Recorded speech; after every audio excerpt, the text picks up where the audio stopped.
ശാസ്ത്രലോകത്ത് നവീന ആശയങ്ങൾ കൊണ്ടും സമൂഹത്തിനായി നടത്തിയ സൃഷ്ടിപരമായ സംഭാവനകളാലും ശ്രദ്ധേയമായ വ്യക്തിയാണ് ഡോക്ടർ എ സീമ മാം. സ്ത്രീകൾക്കായി കുറഞ്ഞ ചിലവിൽ കിരണങ്ങളില്ലാതെ വളരെ സൗകര്യപ്രദമായി ബ്രസ്റ്റ് ക്യാൻസർ കണ്ടെത്താൻ കഴിയുന്ന ഉപകരണം വികസിപ്പിച്ചതിലൂടെ ലോകശ്രദ്ധ നേടിയിട്ടുണ്ട്. 2019 ഭാരത രാഷ്ട്രപതിയുടെ സാന്നിധ്യത്തിൽ നാരീശക്തി പുരസ്കാരം ഏറ്റുവാങ്ങിയ അഭിമാനവതി കൂടിയാണ് ഡോക്ടർ എ സീമ.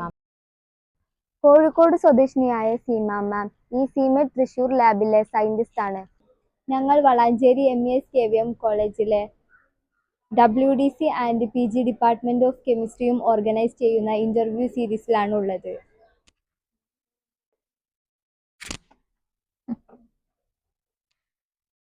ഞാൻ ഷാനയാണ്, third year BSc polymer chemistry. മാമിന്റെ പഠനകാലത്തിനെ കുറിച്ചിട്ടൊന്ന് വിവരിക്കാൻ പറ്റുമോ? അപ്പോൾ എൻ്റെ പേര് സീമ. ഞാൻ ജനിച്ചത് കോഴിക്കോടാണ്. അപ്പോൾ എൻ്റെ പിന്നെ സ്കൂൾ വിദ്യാഭ്യാസം എല്ലാം കോഴിക്കോട് തന്നെ. പിന്നെ ഗ്രാജുവേഷൻ ഞാൻ BSc കെമിസ്ട്രി തന്നെയായിരുന്നു. കെമിസ്ട്രി ഫറൂഖ് കോളേജിൽ BSc, അവിടുന്ന് MSc കാലിക്കറ്റ് യൂണിവേഴ്സിറ്റി ക്യാമ്പസ്. അതിനുശേഷം MTech കൊച്ചിൻ യൂണിവേഴ്സിറ്റിയിൽ പോളിമർ സയൻസ് ആൻഡ് ടെക്നോളജിയിൽ polymer technology MTech, then PhD from Cochin university. അപ്പം MTech കഴിഞ്ഞിട്ട് ഉടനെ തന്നെ സീമെറ്റിൽ ജോയിൻ ചെയ്തു. പിന്നെ PhD പാർട്ട് ടൈം, അത് കഴിഞ്ഞിട്ട് post dock Cornell university USA, then continue. ഇതാണ് എൻ്റെ പഠനത്തിൻ്റെ ജേർണി.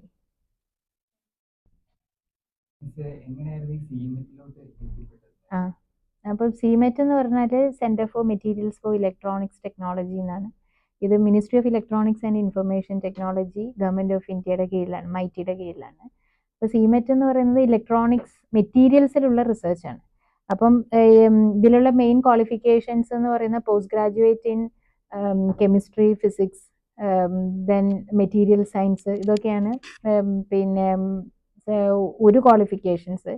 പിന്നെ അടുത്ത നെക്സ്റ്റ് ക്വാളിഫിക്കേഷൻസ് എന്ന് പറഞ്ഞാൽ PhD ഇൻ മെറ്റീരിയൽസ്, അല്ലെങ്കിൽ ഇലക്ട്രോണിക് മെറ്റീരിയൽസ്, അതല്ലാന്നുണ്ടെങ്കിൽ കെമിസ്ട്രിയിലോ ഫിസിക്സിലോ ഇലക്ട്രോണിക്സ് റിലേറ്റഡ് ആയിട്ടുള്ള PhD. ഇതാണ് സീമെറ്റിലേക്ക് എൻറ്റർ ചെയ്യാനുള്ള ക്വാളിഫിക്കേഷൻസ്. അപ്പോൾ നമ്മളെല്ലാം പോസ്റ്റ് ഗ്രാജുവേഷൻ കഴിഞ്ഞിട്ടുള്ള സീമെറ്റിൻ്റെ ഈ പോസ്റ്റിലേക്ക് അപ്ലൈ ചെയ്തിട്ടാണ് നമ്മൾ ഇവിടേക്ക് സെലക്ട് ചെയ്യാൻ വന്നിരിക്കുന്നത്. അപ്പോൾ നമ്മൾ അതിൻ്റെ മുമ്പ് നമ്മൾ PhDക്ക് രജിസ്റ്റർ ചെയ്തിട്ടുണ്ടായിരുന്നു. PhD നമ്മൾ പാർട്ട് ടൈം ആക്കിയിട്ടാണ് ഇവിടെ ജോയിൻ ചെയ്തിരിക്കുന്നത്. PhD ആണ് പിന്നീട് എടുത്തിരിക്കുന്നത്. കാര്യം നമ്മൾ ഇവിടെ ജോലി കിട്ടിയതിന് ശേഷം കണ്ടിന്യൂ ചെയ്യണം എന്നുണ്ടെങ്കിൽ നമുക്ക് ഫുൾ ടൈം PhD എടുക്കാൻ പറ്റില്ല. അപ്പോൾ അതുകൊണ്ട് പാർട്ട് ടൈമിൻ്റെ പെർമിഷൻ എടുത്ത് പാർട്ട് ടൈം PhD ആണ് എടുത്തിരിക്കുന്നത്.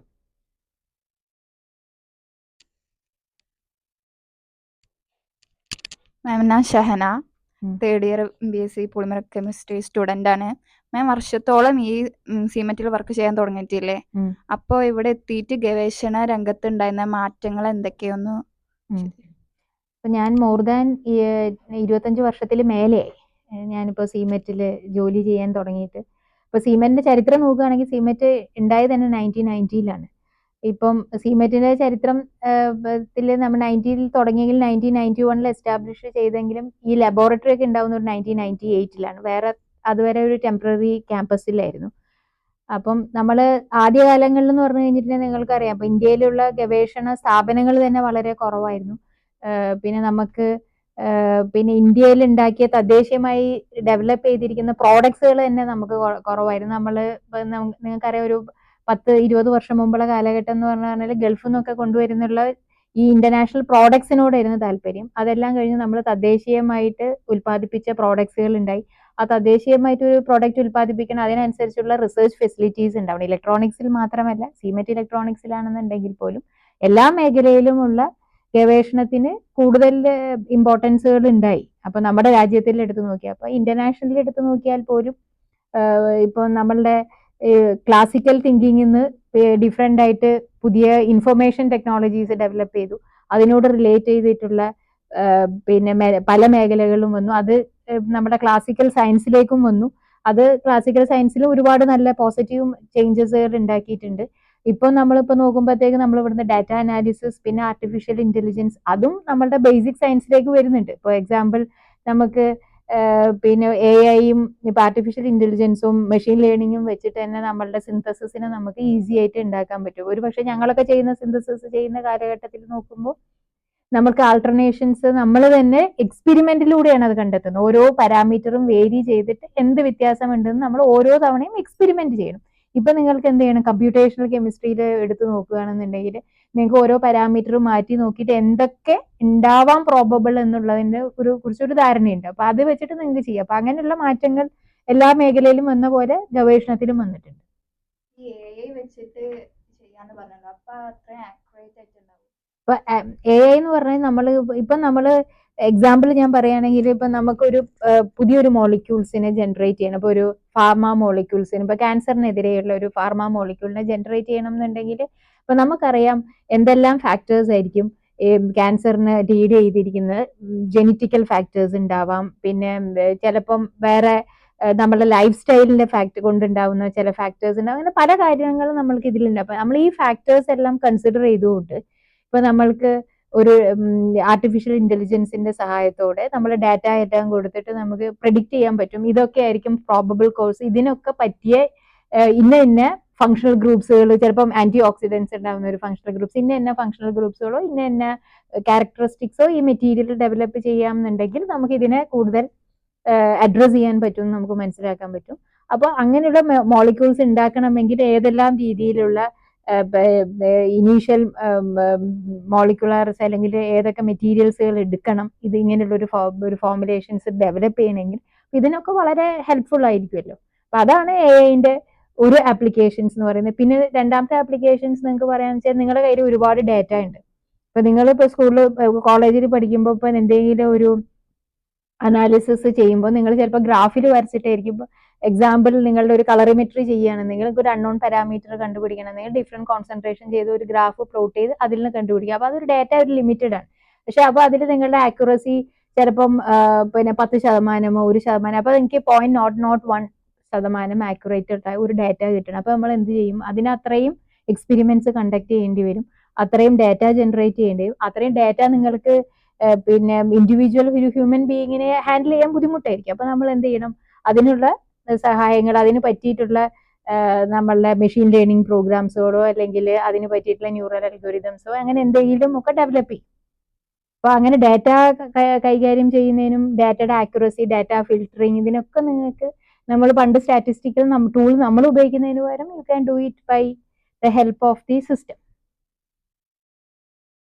മാമിന് നാരീശക്തി പുരസ്കാർ അവാർഡ് കിട്ടിയിട്ടുണ്ടല്ലോ, അപ്പൊ അതിക്ക് നയിച്ച ഘടകം എന്തായിരുന്നു? നാരീശക്തി പുരസ്കാരം എന്ന് പറഞ്ഞത് ഞങ്ങളുടെ ഒരു ഇൻവെൻഷന് വേണ്ടിയിട്ടാണ്. നമ്മളുടെ ബേസിക്കലി ഞങ്ങൾ പല മേഖലകളിൽ വർക്ക് ചെയ്യുന്നുണ്ട്. അതിലെ ഒരു ഇൻവെൻഷൻ ആയിരുന്നു ബ്രസ്റ്റ് ക്യാൻസർ ഡിറ്റക്ഷന് വേണ്ടിയിട്ടുള്ള ഒരു ഇനീഷ്യൽ സ്ക്രീനിങ് ഡിവൈസസ് ഉണ്ടാക്കുക എന്നുള്ളത്. അപ്പോൾ ഒരു ബെസ്റ്റ് ഉണ്ടാക്കി നമ്മൾ അത് പിന്നെ ബ്രസ്റ്റ് സ്കിൻ ടെമ്പറേച്ചർ മാപ്പ് ചെയ്യും. അതുകൊണ്ട് ബ്രസ്റ്റിൽ ഉണ്ടാവുന്ന temperature changes whether there is A chance for breast cancer. അപ്പോൾ ഒരു ഇനീഷ്യൽ കമ്മ്യൂണിറ്റി ലെവൽ സ്ക്രീനിങ്ങിലുള്ള ഒരു ഡിവൈസ് ഉണ്ടാക്കി. ആ ഡിവൈസ് നമ്മൾ മലബാർ ക്യാൻസർ സെന്ററിന്റെ സഹായത്തോട് ക്ലിനിക്കൽ ട്രയൽസ് ചെയ്തു. അതിന് നമ്മൾ പിന്നെ വോളണ്ടിയേഴ്സിൽ ടെസ്റ്റ് ചെയ്യാൻ വേണ്ടിയിട്ട് പല ഡിസ്ട്രിക്റ്റിലും നമ്മൾ ടെസ്റ്റ് ചെയ്തു. അപ്പൊ അങ്ങനെയുള്ള വർക്കുകൾ ചെയ്തതിന് അതൊരു ഗ്രൂപ്പ് വർക്കാണ്. ഒരുപാട് നിങ്ങളെ പോലെ യങ്സ്റ്റേഴ്സ് ആയിട്ടുള്ള ഫ്രഷ് MSc പാസ്സായ കുട്ടികൾ മുതൽ ബിടെക് കുട്ടികൾ മുതൽ വളരെ എസ്റ്റാബ്ലിഷ് ആയ ഡോക്ടർ മുരളീധരനെ പോലുള്ള ആൾക്കാരുടെ എല്ലാവരുടെയും സഹായത്തോടു കൂടിയാണ് നമുക്ക് ഇത് ഉണ്ടാക്കാൻ പറ്റിയിരിക്കുന്നത്. അപ്പൊ അതിനാണ് നമുക്ക് നാരീശക്തി പുരസ്കാരം കിട്ടിയിരിക്കുന്നത്. കാര്യം സ്ത്രീകൾക്ക് എന്ത് ചെയ്തു എന്നുള്ളത് കൊണ്ട് സയൻസ് ആൻഡ് ടെക്നോളജിയിലൂടെ നമുക്കൊരു സ്ത്രീകൾക്ക് ഉപകാരപ്രദമായ ഒരു കാര്യം ചെയ്യാൻ പറ്റി എന്നുള്ളതിനാണ്. തെർമൽ സെൻസർ പ്രവർത്തിപ്പിക്കുന്നത് എങ്ങനെയാണ്? അതിലെന്തെങ്കിലും പ്രത്യേകിച്ച് ഹാർംഫുൾ എഫക്റ്റ് വല്ലതും ഉണ്ടോ? നമുക്ക് തെർമൽ സെൻസേഴ്സ് പറഞ്ഞു കഴിഞ്ഞാൽ 4 തരം, മുഖ്യമായിട്ട് നമുക്ക് 4 തരം തെർമൽ സെൻസേഴ്സ് ഉണ്ട്. ആദ്യത്തെ എന്ന് പറഞ്ഞു കഴിഞ്ഞിട്ടുണ്ടെങ്കിൽ നിങ്ങളെല്ലാം കേട്ടിട്ടുണ്ടാവും തെർമോകപ്പിൾ. അത് നിങ്ങൾ പഠിച്ചിട്ടും ഉണ്ടാവും. അപ്പൊ നിങ്ങൾ അവിടെ കോളേജിൽ ഉപയോഗിക്കുന്ന ഓവനിലൊക്കെ ഉപയോഗിക്കുന്ന തെർമോകപ്പിളാണ്. അപ്പൊ തെർമോകപ്പിൾ എന്ന് പറഞ്ഞാൽ ഒരു ഡിസിമിലർ, നമ്മൾ 2 ടൈപ്പ് ഓഫ് മെറ്റൽസ് ജോയിൻ ചെയ്തിട്ട് കോൾഡ് ആൻഡ് ഹോട്ട് ജംഗ്ഷൻ വെച്ചിട്ടുള്ള നമ്മളുടെ ഒരു മില്ലി വോൾട്ട് ഔട്ട്പുട്ട് ഉണ്ടാക്കുന്ന ആ തിയറി നിങ്ങൾ പഠിച്ചിട്ടുണ്ടാവും. ആ തിയറി നിങ്ങൾക്ക് അറിയാമെന്ന് ഞാൻ വിശ്വസിക്കുന്നു, അല്ലേ? അപ്പൊ അതാണ് തെർമോകപ്പിൾ. അടുത്തത് വരുന്നത് പിന്നെ റെസിസ്റ്റൻസ് ടെമ്പറേച്ചർ ഡിറ്റക്ടേഴ്സ്. അതെന്ന് പറഞ്ഞാൽ ബേസിക്കലി ഒരു പ്ലാറ്റിനം, ഏറ്റവും കൂടുതലായിട്ട് ഉപയോഗിക്കുന്നത് പ്ലാറ്റിനം ആണ്. പ്ലാറ്റിനത്തിന്റെ റെസിസ്റ്റൻസ് ടെമ്പറേച്ചർ അനുസരിച്ച് മാറും. ആ തിയറി നിങ്ങൾ പഠിച്ചിട്ടുണ്ടാവും എന്ന് ഞാൻ വിചാരിക്കുന്നു. മെറ്റലിലെ ടെമ്പറേച്ചർ അനുസരിച്ചിട്ട് അതിന്റെ റെസിസ്റ്റൻസിന് എന്ത് സംഭവിക്കും, അത് നിങ്ങൾ പഠിച്ചിട്ടുണ്ടാവും എന്നാണ് ഞാൻ വിശ്വസിക്കുന്നത്. പിന്നെ മൂന്നാമത്തെ വരുന്ന സാധനമാണ് സെമി കണ്ടക്ടർ മെറ്റീരിയൽസിൽ വരുന്നത്. അതാണ് തെർമിസ്റ്റർ എന്ന് പറയുന്നത്, തെർമലി സെൻസിറ്റീവ് റെസിസ്റ്റേഴ്സ്. അപ്പം അതിലും നിങ്ങൾക്കറിയാം ടെമ്പറേച്ചർ അനുസരിച്ച് സെമി കണ്ടക്ടറിന്റെ റെസിസ്റ്റൻസിന് എന്ത് സംഭവിക്കും എന്നുള്ളത്. അപ്പം ആ പ്രിൻസിപ്പിളാണ് നമ്മൾ ഇതിൽ ഉപയോഗിച്ചിരിക്കുന്നത്. അപ്പൊ ഇതിൽ എന്താ ഉപയോഗിച്ചിരിക്കുന്നത് വെച്ചിട്ടുണ്ടെങ്കിൽ നമ്മളൊരു സെമി കണ്ടക്ടർ മെറ്റീരിയൽ ഉണ്ടാക്കിയിരിക്കുന്നത്. അതിന്റെ സെമി കണ്ടക്ടർ മെറ്റീരിയലിന്റെ ടെമ്പറേച്ചർ അനുസരിച്ച് അതിന്റെ റെസിസ്റ്റൻസ് മാറും. അതിൻ്റെ അകത്ത് ഹാംഫുൾ ആയ യാതൊരുവിധ കെമിക്കൽസും ഒന്നുമില്ല. അത് നിക്കൽ മാംഗനൈറ്റ് അല്ലെങ്കിൽ നിക്കലും മാംഗനീസും ഒക്കെ ചേർന്നിട്ടുള്ള ഒരു ഓക്സൈഡ്സ് മാത്രമാണ് അതിൻ്റെ അകത്തുള്ളത്. അപ്പൊ അത് ടെമ്പറേച്ചർ അനുസരിച്ച് അതിന്റെ ചേഞ്ച് എന്ന് പറഞ്ഞാൽ എക്സ്പോണൻഷ്യൽ ചേഞ്ച് ആണ്. അപ്പൊ നിങ്ങൾ അരീനിയസ് ഇക്വേഷൻ ഒക്കെ പഠിച്ച പോലെ ആ സെയിം ഇക്വേഷൻസ് തന്നെയാണ്. R = R ∞ e⁻⁻b/t exponential change. ആ എക്സ്പോണൻഷ്യൽ ചേഞ്ച് കൊണ്ട് നമ്മൾ ഒരു ഡിഗ്രി ചേഞ്ച് ഉണ്ടാവുമ്പം നമുക്ക് പിന്നെ 6% മുതൽ 5% ചേഞ്ച് ഇൻ റെസിസ്റ്റൻസുകൾ ഉണ്ടാവും പെർ ഡിഗ്രി ചേഞ്ച്. നമ്മൾ അതിന്റെ സെൻസിറ്റിവിറ്റി എന്ന് പറയുന്ന സാധനം. അപ്പൊ അതാണ് അതിൽ ഉപയോഗിച്ചിരിക്കുന്നത്. അപ്പൊ ഞങ്ങൾ ഉപയോഗിച്ചത് തെർമിസ്റ്റർ എന്ന് പറഞ്ഞാൽ അതും നെഗറ്റീവ് ടെമ്പറേച്ചർ കോഎഫിഷ്യന്റ് തെർമിസ്റ്റർ എന്ന് പറഞ്ഞ മെറ്റീരിയലാണ്. അതൊരു സെമി കണ്ടക്ടർ മെറ്റീരിയലാണ്. അതുപോലെ തന്നെ ഇപ്പോൾ ഇത് ഡെവലപ്പ് ചെയ്യുമ്പോൾ ഒരുപാട് ഒബ്സ്റ്റക്കിൾസ് അല്ലെങ്കിൽ പ്രോബ്ലംസ് ഉണ്ടാവുമല്ലോ. ഫിനാൻഷ്യലി ആയിട്ടാണെങ്കിലും ടെക്നിക്കൽ ആയിട്ടാണെങ്കിലും സോഷ്യലി ആയിട്ടാണെങ്കിലും അങ്ങനത്തെ വിഷയമാണല്ലോ. അതൊക്കെ എങ്ങനെയാണ് ഫേസ് ചെയ്ത് ഓവർകം ചെയ്തിട്ടുണ്ടായിരുന്നത്? അപ്പൊ നമ്മള് ബേസിക്കലി ഞങ്ങള് ചിപ്പ് തെർമിസ്റ്റർ ഇതിന് മുമ്പേ ഡെവലപ്പ് ചെയ്തിട്ടുണ്ടായിരുന്നു പല പല ആപ്ലിക്കേഷൻസിന് വേണ്ടിയിട്ട്. ഞങ്ങൾ ഉണ്ടാക്കിയ chip thermistor automobiles, consumer electronics ഇങ്ങനെയുള്ള സാധനങ്ങൾക്ക് വേണ്ടിയിട്ടാണ് ഉണ്ടാക്കിയിരുന്നത്. ഞങ്ങൾ മെഡിക്കലിന്റെ ഭാഗം നോക്കിയിട്ട് തന്നെ ഉണ്ടായിരുന്നില്ല. അപ്പൊ ഒരു ഒരു റിക്വയർമെന്റ് വന്നു മെഡിക്കൽ ഡിവൈസസിലേക്ക്. അപ്പൊ മലബാർ ക്യാൻസർ സെന്റർ ഡയറക്ടർ ചോദിച്ചു, ഇങ്ങനെ നമുക്കൊരു കമ്മ്യൂണിറ്റി ലെവൽ സ്ക്രീനിങ് ഡിവൈസസ് ഉണ്ടാക്കും. അപ്പൊ ഞങ്ങൾക്ക് especially on the clinical side ഞങ്ങൾക്ക് അറിയുന്നില്ല. So we have to first learn that what is the clinical implications, especially on the temperature. What is the clinical implications when you have a cancerous cell?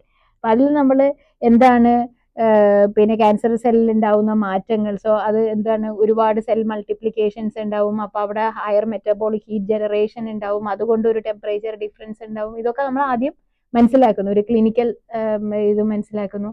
അത് next കഴിഞ്ഞിട്ടുണ്ടെന്നുണ്ടെങ്കിൽ നമ്മൾക്ക് ഇതിന് fund ചെയ്യണം. അപ്പൊ ഞങ്ങൾ അതിനൊരു proposal എഴുതുന്നു.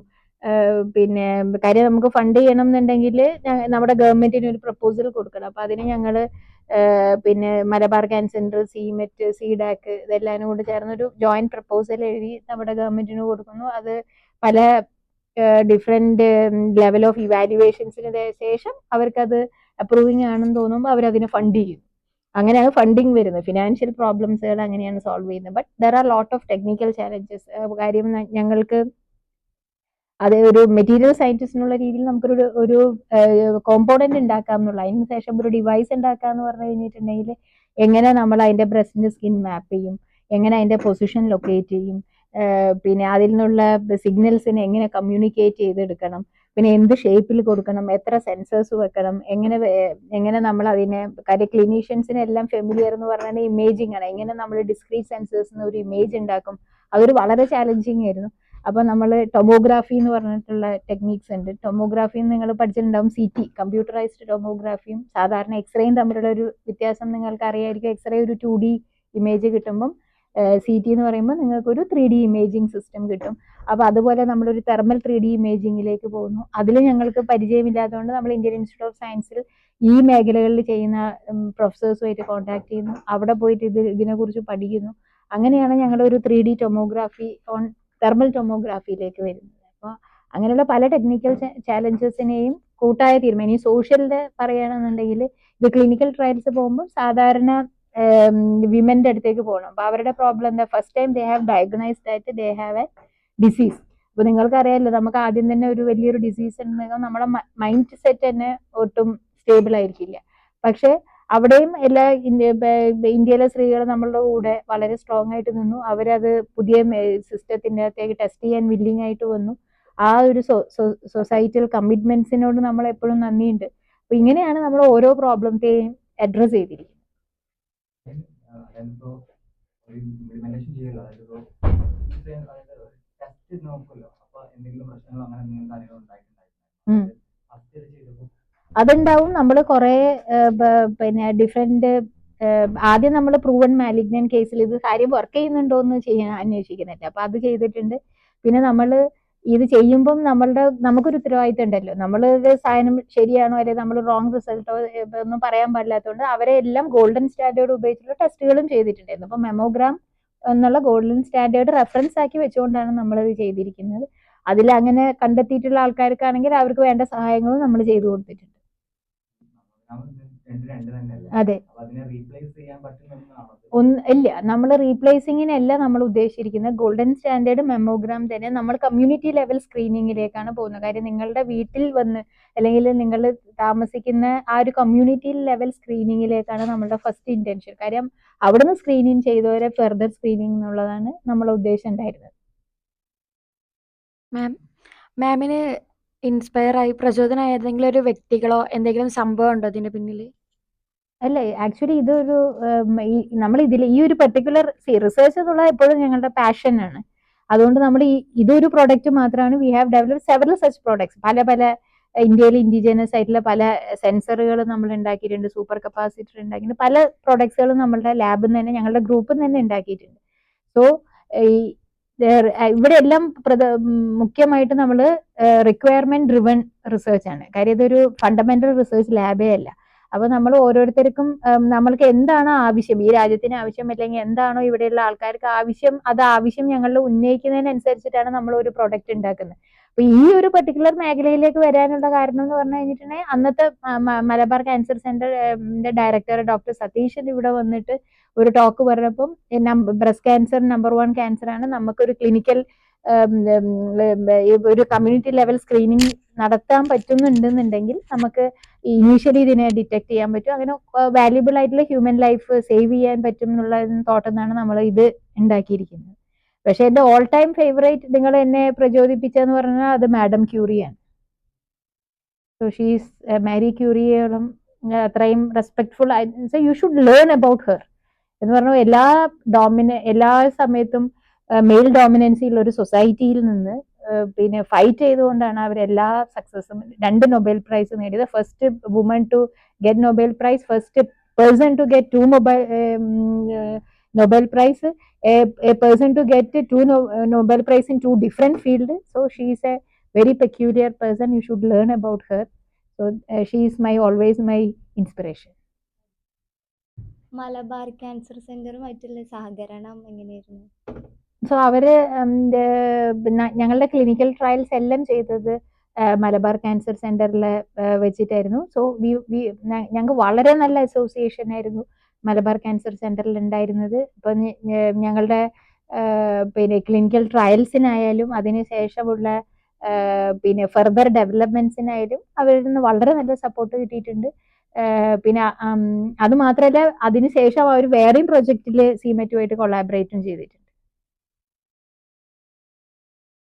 ഇതൊരു വൈഡ് സ്പ്രെഡ് ആയിട്ട്, അതായത് എല്ലാവർക്കും എത്തിക്കുന്ന രൂപത്തിൽ ഒരു ബിസിനസ്, ഒരു മൊറാട്ട കമ്പനിയുമായിട്ട് ഒരു കൊളാബറേഷൻ കണ്ടിട്ടുണ്ടായിരുന്നു.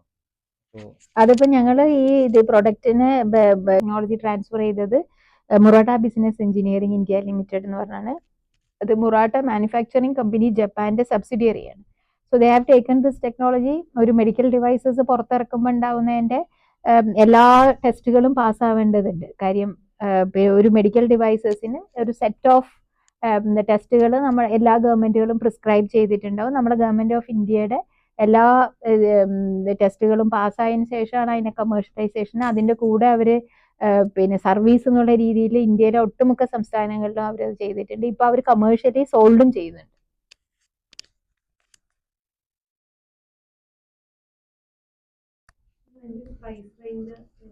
അപ്പൊ ഈ പ്രൈസ് റേഞ്ച് എന്ന് പറഞ്ഞു കഴിഞ്ഞിട്ടുണ്ടെങ്കിൽ ഇപ്പൊ നമ്മൾ ഉണ്ടാക്കുന്നത് ഒരു വെസ്റ്റ് ആണ്. അതിപ്പോ സ്ത്രീകൾ സാധാരണ അവരുടെ ഇന്നർ വെയറിനോട് ഇക്വാലന്റ് ആയിട്ടുള്ള ഒരു വെസ്റ്റ് ആണ്. അതിൻ്റെ അകത്ത് നമ്മൾ സെൻസേഴ്സ് എംബഡ് ചെയ്തിട്ടുണ്ട്. അപ്പൊ ആ ഒരു വെസ്റ്റിന് ഒരു 500 rupees മേലെ പോകുക തന്നെ ഇല്ല. പിന്നെ ഒരു ഡാറ്റ അക്വിസിഷൻ സിസ്റ്റം നമ്മളിപ്പോൾ ഉണ്ടാക്കിയത് around 3000 to 5000 rupees data acquisition. അത് ഇപ്പൊ ഒരു കമ്മ്യൂണിറ്റി ലെവൽ സ്കില്ലിൽ എത്ര നമ്പേഴ്സ് ഓഫ് ആൾക്കാർക്ക് വേണമെങ്കിലും ഉപയോഗിക്കാൻ പറ്റും. അപ്പൊ ഈ ഈ വെസ്റ്റ് തന്നെ നമുക്ക് പിന്നെ സ്റ്റെറിലൈസ് ചെയ്തിട്ട് വീണ്ടും ഉപയോഗിക്കുന്നതിന് ഒരു പ്രശ്നമില്ല. സോ ഇൻഡിവിജ്വൽ ഒരാൾക്ക് റിക്കറിംഗ് കോസ്റ്റ് ഒന്നും തന്നെ ഇല്ല. ഒരു 50 to 100 റുപ്പീസിന്റെ അത് നമുക്ക് ഈ ടെസ്റ്റ് ചെയ്യാൻ പറ്റണം. നമ്മൾ 15 to 30 മിനിറ്റ്സ് ആണ് നമ്മൾ ആദ്യം കൊടുത്തത്. 30 മിനിറ്റ്സ് ഞങ്ങളുടെ ട്രയൽസിൽ കൊടുത്തിട്ടുണ്ട്. അത് മാക്സിമം 15 മിനിറ്റ്സ് വരെ നമുക്ക് റെഡ്യൂസ് ചെയ്യാം, അത് വേറെ ചെയ്തിട്ട് ഡാറ്റ എടുക്കുന്നത് വരെ.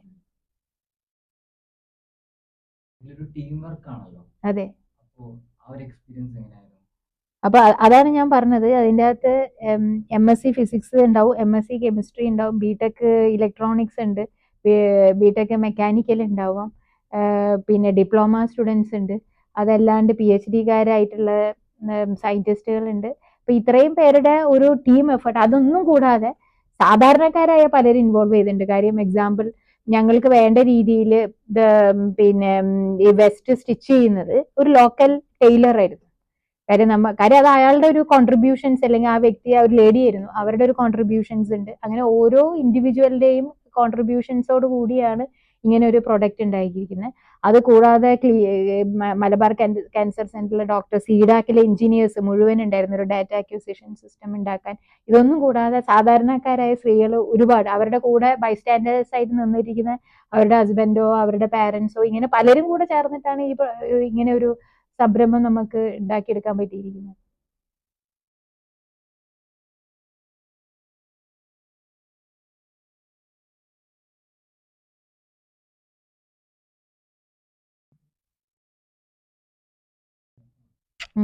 ഞങ്ങൾ മെയിനായിട്ടുള്ള ഇന്റർവ്യൂവിനുള്ള ഓക്കെ. പുതിയ കുട്ടികളോട് പറയാനുള്ള ഒരു മെസ്സേജ് അല്ല, മെസ്സേജ് എന്ന് പറഞ്ഞാൽ നമ്മുടെ ഉപദേശം ഇല്ല. ഫസ്റ്റ് തന്നെ എന്ന് വെച്ചാൽ നിങ്ങൾക്ക് എന്താണോ പാഷൻ അത് നിങ്ങൾ പെർസ്യൂ ചെയ്യുക എന്നുള്ളതാണ്.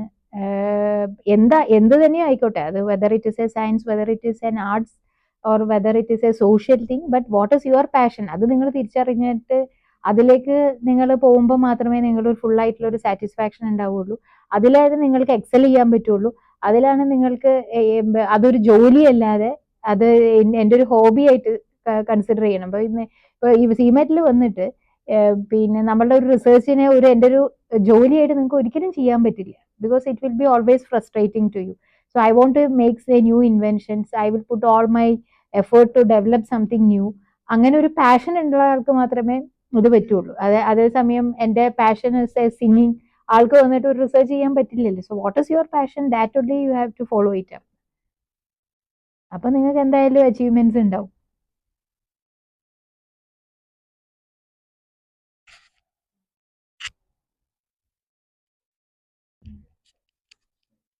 പ്രോഗ്രാമിനെ ആ. നമ്മൾ MES KVM കോളേജിൽ നിന്ന് നമ്മുടെ വുമൻസ് എംപവർമെന്റ് സെല്ലും അതുപോലെ തന്നെ ഡിപ്പാർട്ട്മെന്റ് ഓഫ് കെമിസ്ട്രിയും കൊളാബറേറ്റ് ചെയ്തിട്ടാണ് ഇന്നത്തെ പ്രോഗ്രാമിൽ നമ്മളിവിടെ എത്തിയിട്ടുണ്ടായിരുന്നത്. അപ്പോൾ ഫസ്റ്റ് ഓഫ് ഓൾ സിമെറ്റിനും സീമ മാമിനോടും വളരെ ഹൃദയപൂർവ്വം നന്ദി പറയാണ്. കാരണം ഇത്തരം ഒരു പ്രോഗ്രാം കണ്ടക്ട് ചെയ്യാൻ സമ്മതിച്ചതിന്.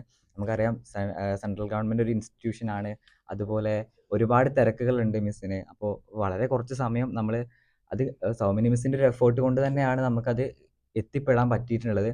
അപ്പോൾ ഈ ഒരു അവസരത്തിൽ നമ്മളെ പ്രിൻസിപ്പൾ, കോളേജിലെ പ്രിൻസിപ്പൾ, അതുപോലെ ബാക്കി ടീച്ചേഴ്സ്, സപ്പോർട്ടേഴ്സ്, അതുപോലെ ഇന്ന് വന്ന സ്റ്റുഡൻസ് എല്ലാവരും ഒരുപോലെ എഫേർട്ട് എടുത്ത് ഇനീഷ്യേറ്റീവ് എടുത്തിട്ടാണ് ഇന്ന് ഇവിടെ എത്തിയിട്ടുള്ളത്. ക്ലാസ്സിൻ്റെ ഇടയിലും മറ്റ് തിരക്കുകൾക്കിടയിലും മിസ്സിന് ഡിപ്പാർട്ട്മെൻറ്റിൽ ടീച്ചേഴ്സ് ഇല്ല, അങ്ങനത്തെ ഒരുപാട് പ്രശ്നങ്ങളൊക്കെ ഉണ്ടായിട്ടും നമ്മളെ ഉൾക്കൊള്ളിച്ച് ഇവിടെ എത്തിച്ച് നമുക്ക് വേണ്ടിയിട്ട് ഇത്തരം ഒരു പ്രോഗ്രാം ഒരുക്കി തന്ന സൗമിനി മിസ്, അതുപോലെ മിസ്സിൻ്റെ ഒരുപാട് തിരക്കുകൾ നമുക്കറിയാം, ബുദ്ധിമുട്ടുണ്ട് മിസ്സിന്. അപ്പോൾ ആ ഒരു ഇടവേളയിലാണ് മിസ് നമ്മളോട് ഇത്തരം ഒരു ഇൻട്രാക്ഷന് വേണ്ടിയിട്ട് വന്നിട്ടുണ്ടായിരുന്നത്. വളരെ നല്ലൊരു എക്സ്പീരിയൻസ് തന്നെയായിരുന്നു.